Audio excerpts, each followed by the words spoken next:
Maxime Prévost, bonjour. Bonjour.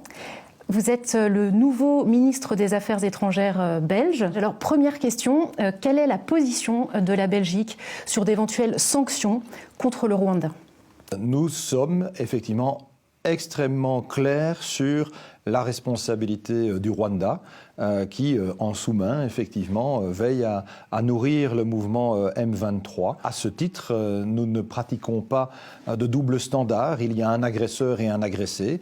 Et j'ai exhorté, effectivement, comme du reste mes prédécesseurs, à ce qu'il y ait une réaction de la communauté internationale et singulièrement des pays européens qui soit beaucoup plus vigoureuse à l'égard du Rwanda. Dans les instances européennes, nous plaidons pour qu'il y ait des sanctions qui puissent être prises à l'égard du régime de M. Kagame.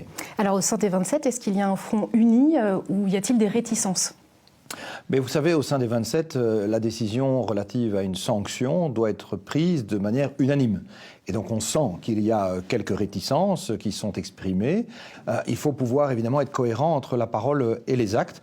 Et du reste, vous avez certainement noté que du côté européen, la condamnation est unanime quant au rôle que joue le Rwanda à l'est du Congo. Et il y a désormais aussi un appel lancé par le Parlement à suspendre aussi le traité relatif aux minerais. Condamnation unanime, mais il y a, on l'a dit, des réticences au sein des 27. Elles viennent d'où exactement ? Oh, mais on le sait, il y a des réticences qui sont exprimées dans les coulisses, en partie du côté de l'Hexagone.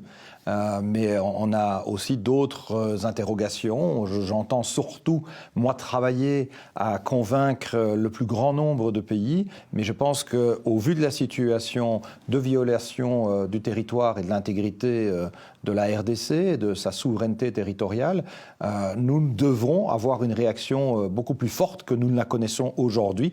Il y a des exactions qui sont intolérables. Est-ce que depuis la libération de Jean-Jacques Wando, les relations sont au beau fixe avec Kinshasa ?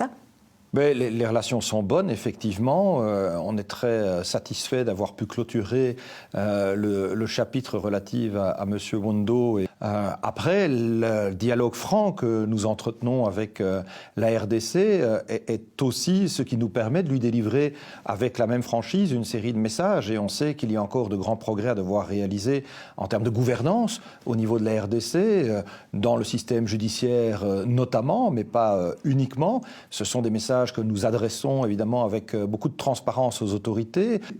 Mais aujourd'hui, l'urgence, elle est aussi apparaît au plus pressé quand on voit la situation, y compris humanitaire, dramatique, qui est vécue à l'est du Congo, avec des décès à tir-larigot qui sont effectivement très problématiques et qui doivent indigner la communauté internationale. Merci beaucoup d'avoir accepté notre invitation. Avec grand plaisir.